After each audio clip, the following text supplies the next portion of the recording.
Ar-Rahman Ar-Rahim Maliki Yawmiddin Iyyaka na'budu wa iyyaka nasta'in ihdinas siratal mustaqim siratal ladzina an'amta 'alaihim ghairil maghdubi 'alaihim waladdallin. Bismillahirrahmanirrahim. Qala al-mu'allif rahimahullah wa nafa'ana bi ulumi fid dharain amin. Faslun ayat faslun hadal kami faslun ikono fasal suci. Mubtilah tayammumi salah satu ma'abtola al-wudu'ah waridatu wa tawahhumul ma'i in tayammama lifaqatu.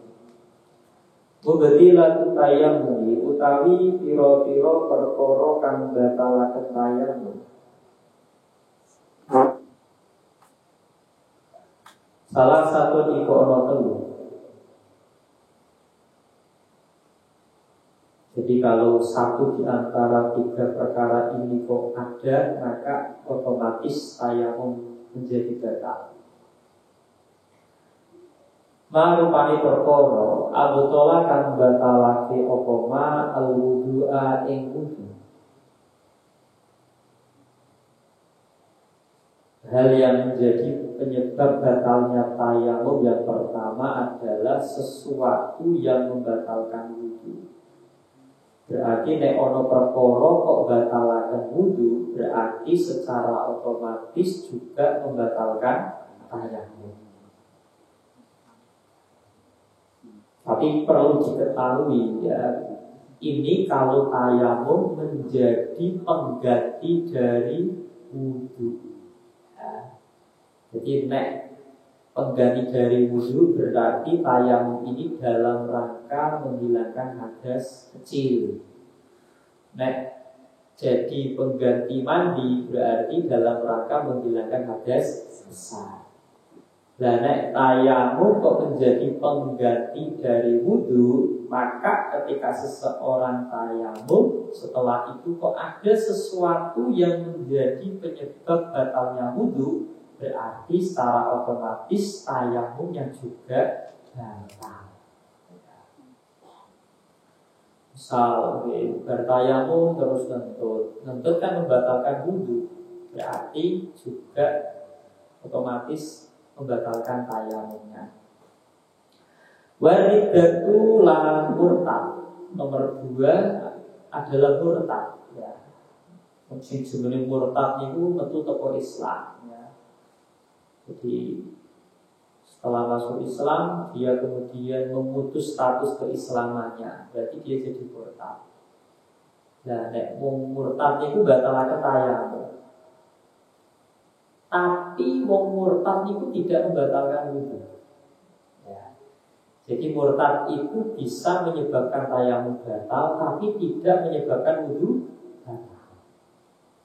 Karena andaikan tayammum itu membatalkan wudu, andaikan kok tayammum menyebabkan wudu itu batal, wudunya seseorang batal, di sini nggak perlu kok tayammum murtad ya. Andaikan murtad ya tayammum. Andaikan murtad kok menjadikan wudu itu batal, harusnya di sini nggak ada perbedaan. Harusnya di sini nggak usah disebut waridatu, karena sudah masuk ke dalam ma'abtola al-wudu. Tapi ternyata tayammum itu menjadi batal gara-gara murtad, tapi kalau wudu tidak batal gara-gara murtad. Lah alasannya kenapa? Karena tayammum itu sesuci yang sifatnya dhaifah, lemah. Tayammum kan pengganti daripada wudu. Yang namanya pengganti pasti lebih lemah dibandingkan dengan yang digantikan. Ibaratnya wudu niku inti, ya, cadangannya niku tayammum. Nek tidak bisa melakukan wudu, berarti ambil cadangannya yaitu tayammum. Nah, tayammum ini karena dia itu sesuci yang sifatnya dhaifah, lemah, maka ketika seseorang kok murtad, otomatis tayammumnya menjadi batal.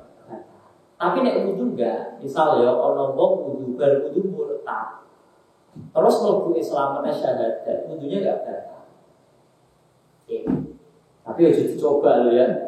Oh bahaya, kalau ngomong coba-coba murtad, belum sempat mlebu Islam malah mati yo. Mati ini berarti ya suruh khotimah ya, naudzubillah. Nek wong kuwi lagi kerentek wae niat, tapi murtad itu bisa ya. Di murtad itu sesuatu yang tidak bisa dibuat guyonan, tidak bisa digantungkan. Watawa hubul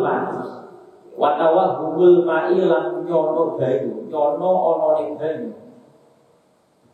Intayang mama lamun tayamum sapa wong sapa mutayame bifakdi krana ora ana nikmat. Jadi nek misal ana wong tayamum dikarenakan tidak ada air, kemudian dia kok punya prasangka di sana kayaknya ada air.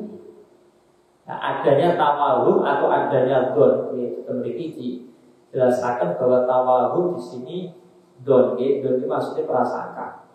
Jadi kok dia punya prasangka atau paling tidak memiliki malawal muradu bi huna ma yashmalu asya.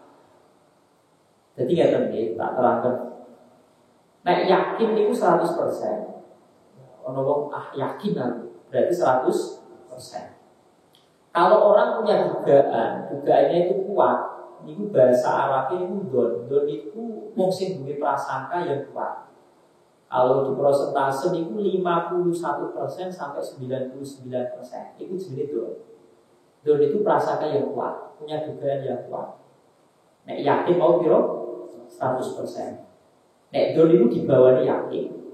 Nek syak itu maknanya mamang ragu. Nek ragu 50-50. Koyo ono air, koyo ora. Ya, ragu 50%, 50%. Lah nek punya dugaan yang lemah, itu jenis waham. Ya, itu kayaknya ada air. Enggak lah, enggak ada air. Nah, dia punya dugaan yang sifatnya lemah di bawah 50%, itu namanya waham. Makanya dia itu ini maknanya waham ini maknanya salah cipta, karena dugaannya itu kemungkinan besar kelirunya dibandingkan benarnya.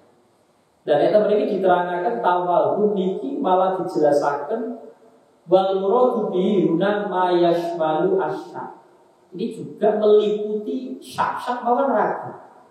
Jadi nek ana wong tayamum, setelah tayamum kok dia punya keraguan, koyo ono banyu kan. Tapi koyo ono banyu. Lah, orang yang punya keraguan antara ada air atau enggak, dia mengira punya dugaan kalau di situ ada air, maka tayamumnya bisa menjadi batal.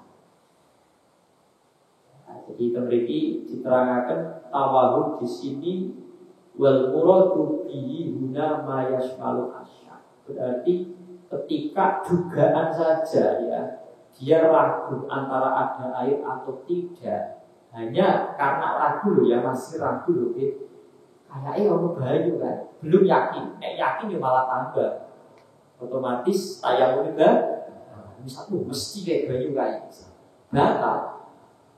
Orang dugaan saja itu sudah bisa membatalkan tayamum, apalagi sampai adanya keyakinan kalau ada air. Jadi tayamum ya. Faslun ayat dan faslun alladhi yadulu minan najasati salah satu. Alladhi utawi perkara yang dulu itu bisa suci apa alladhi minan najasati saking piro-piro najis. Berarti nggak tadi.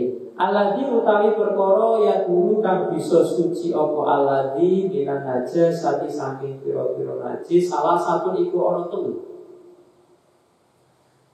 Jadi ada perkara-perkara yang semula statusnya najis, tapi karena mengalami perubahan dari satu sifat ke sifat yang lain, maka perkara ini hukumnya menjadi suci. Terus terpikir itu enten sing arane isti'alah. Istihalan itu proses perubahan sesuatu dari satu sifat ke sifat yang lain, tapi bentuknya masih sama. Misalnya, ambil contohnya koyok getih. Getih itu kan cair. Getih itu kan asalnya hukumnya najis. Darah, ya darah itu hukumnya apa? Najis. Tapi ketika darah ini berubah menjadi laban, laban itu susu.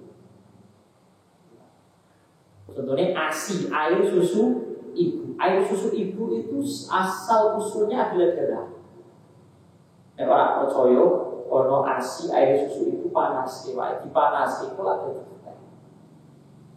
Nah, jadi darah yang semula hukumnya najis berubah menjadi air susu, kemudian hukumnya jadi suci. Atau memiliki nanti ada penjelasan, yaitu khomer ya. Ini ada penjelasan ini. Memiliki dijelaskan khomer. Al-khomru rupanya khomer. Khomer atau arak. Jadi asal usulnya khomer niku sesuatu ya yang terbuat dari perasan anggur.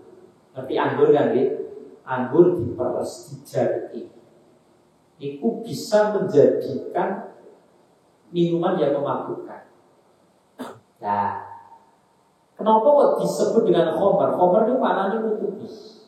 Karena orang yang meminumnya akan menjadi mabuk, akal sehatnya itu tertutup. Oleh sebab itu dinamakan apa? Khomer.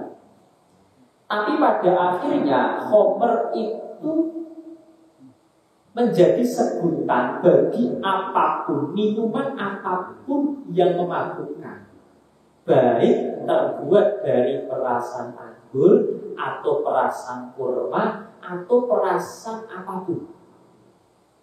Ya, apa biasanya? Nek cara ning Tuban iku jenenge toak. Toak. Yo ngerti yo. Toak iku asline teko apa? Lali ya. Legen ya, legen. Paham ngerti ya. Aduh. Legen iku nek dijarke biasanya pirang dino, enggak sampai lama kan ya. Enggak sampai lama niku jenenge wis berubah. Jadi toak. Memabukkan, haram yo. Lho itu secara penamaan bahasa Arab itu masuk kategori khomer. Jadi meskipun asal usulnya khomer itu sebutan bagi anggur yang diperas, dijarke sampai bisa menyebabkan peminumnya mabuk. Tapi terus lama-kelamaan khomer itu jadi istilah bagi minuman apapun yang bisa memabukkan. Tapi syaratnya bahwa khomer itu kudu cair. Khomer itu harus apa? Cair. Sing termasuk khomer ya, penamaan khomer. Berarti nek sing padet koyo ganja yo kuwi ora khomer. Istilahnya bukan, namanya bukan khomer. Ya. Karena memiliki dijelaskan bahwa yakunu ila amai. Tapi yo kabeh perkara sing nyebabaken akal sehat itu tertutup ya. Akal sehat itu hilang meskipun hanya sementara itu hukumnya haram. Nek cair najis. Nek cair mungkin apa? Najis. Wis haram yo najis. Lah niki enten nggih khomer niku hukumnya haram nggih, haram atau najis. Al-khamru rupane khomer ida takhallalat ing dalem nalikane dadi cukak apa khomer binafsiha sebab awak dhewe ning khomer. Sampai ning warung bakso niku kan kadang ono cukak yo. Dadi ono cukak. Cukak niku asale teko khomer. Khomer yang didiamkan dalam waktu tertentu terus berubah. Rasanya berubah, efeknya juga berubah. Jadi cuka. Khomer mau asalnya hukumnya haram, ketika menjadi cuka hukumnya menjadi halal. Khomer yang semula hukumnya najis, ketika menjadi cuka hukumnya jadi suci.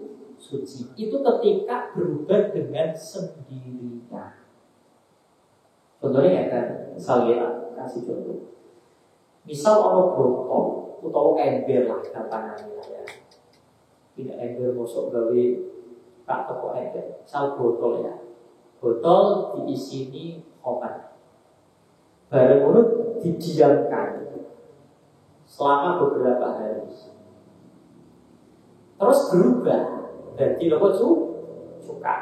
Nek berubahnya dengan sendirinya itu tidak ada sesuatu yang mencampurinya. Berarti statusnya jadi suci dan halal. Sing orang menyampuri koyo ngene contohnya. Botol mau durung ditutup, sebelum ditutup kecemplungan kerikil. Cemplungan apa? Kerikil. Tolong pas kecemplungan itu tesih komer. Komer mau hukumnya apa? Haram, yona, najis. Ketika kerikil ini masuk ke dalam botol, tolong berarti kerikil ini bercampur dengan cairan yang hukumnya najis. Iling-iling nek ana perkara kecampuran karo perkara najis, perkara kuwi sing asale suci dadi najis. Sehingga dalam prosesnya ketika dia didiamkan dalam beberapa waktu kemudian berubah menjadi cuka, tetap hukumnya najis. Tetap hukumnya apa? Kok iso mau lho gara-gara ono apa? Kerikil. Ketika kerikil mlebu, ini kan kerikilnya jadi najis. Makanya ketika berubah menjadi cuka, hukumnya tetap najis. Najisnya gara-gara apa? Gara-gara kerikil. Nah, misal sampai takut, loh botolnya ini kan cuka. Sebelum menjadi cuka, homer itu kan ada di dalam botol. Apakah botol tidak menjadi najis gara-gara kemasukan homer? Enggak. Nek ora diwadai, mungkin tahu ora cairan itu akan berdiam dalam satu tempat. Ya, makanya ya tetap nek napa niki mau botol itu tetap dihukumi suci. Karena tidak mungkin sampai iso madai banyu itu pasti kan butuh sing jenenge wadah. Tidak bisa dalam proses merubah khamar menjadi apa? Cuka itu pasti butuh yang namanya wadah. Entah wadah yang berbentuk botol, ember, kolam atau apa. Mesti butuh sing jenenge apa? Wadah. Makanya nggak bisa tidak.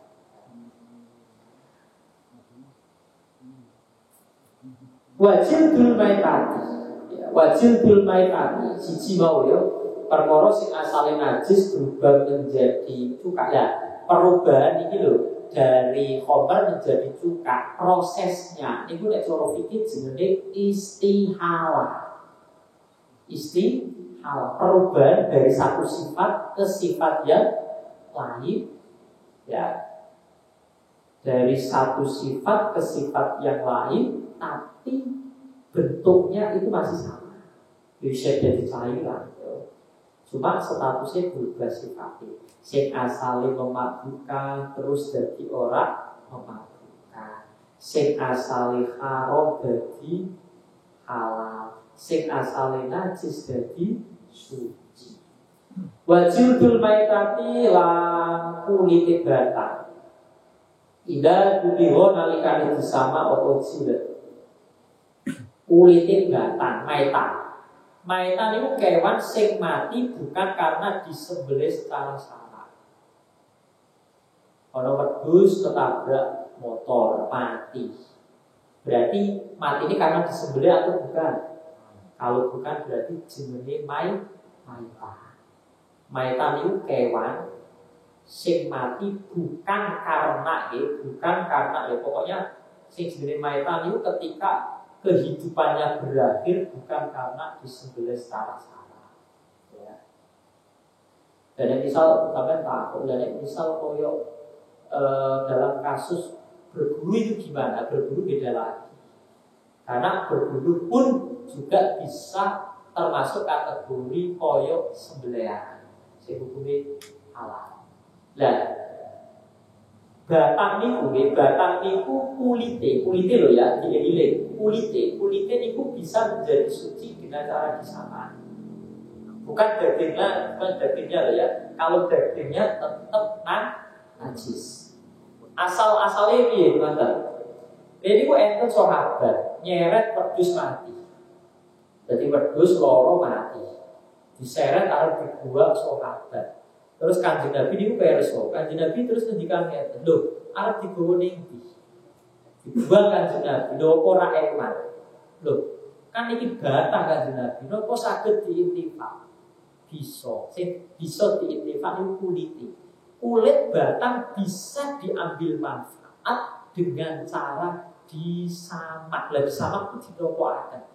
Disamak sing jenenge disamak niku ngilangi sisa-sisa daging atau darah yang menempel di kulit menggunakan sesuatu sing nek cara teng mriki niku disifati khirif. Khirif niku perkara sing rasane getir ing ilat. Nah, ini contohnya kalau korodi ini wit akasia.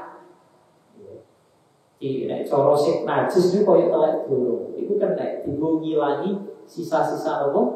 Sisa-sisa kulit yo nek coro yang gini yo koyo sikat ngono lah ya. Disikat. Biasanya mereka itu butuh utawa akasia ya. Wit akasia. Itu diilangi kulit, kenapa itu diilangi sisa-sisa daging yang masih menempel di kulit. Mergo napa? Mergo nek kulit kok isih ana sisa daging sing menempel, iku mesti dadekake kulite busuk, bosok. Makanya sisa-sisa daging yang menempel itu kudu diilangi. Ben kulite bisa dimanfaatkan. Tidak dadi nopo dadi jaket, dadi gedung terbang, sandal, tas itu terbuat dari kulit. Nah, semua kulit itu bisa ditimbang, bisa berubah status menjadi suci dengan cara disamak ya, kecuali kulitnya anjing dan kulitnya babi atau kulit hewan yang lahir dari salah satunya. Jadi nek kulite anjing, kulite babi tidak bisa menjadi suci karena disamak. Lah saiki nek ana kulit kaya bedhug niku nek sampeyan delok niku mesti isih ana sisa-sisa bulu-bulune kan ya. Sithik-sithik. Lah niku hukume apa ya? Hukume apa? Nek ten mriki diterangaken. Nek cara Ibnu Hajar kulite niku kulit niku nek nalikane disamak kan dadi suci. Lah bulu-bulu sing sithik kuwi melu hukume kulit. Karena kulitnya yang semula najis misal ya, semula najis berubah menjadi apa?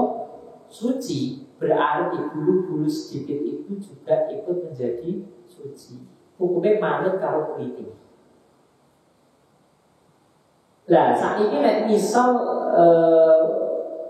nek coro Imam Romli itu tetap dihukumi tidak suci.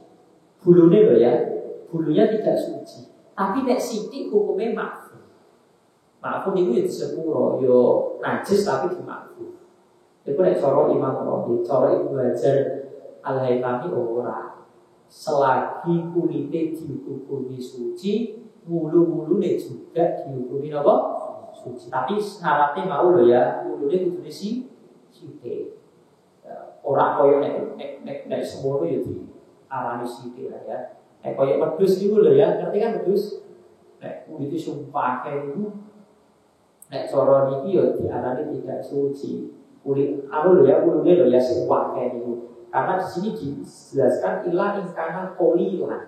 Nek sithik suci. Berarti kan nek akeh enggak.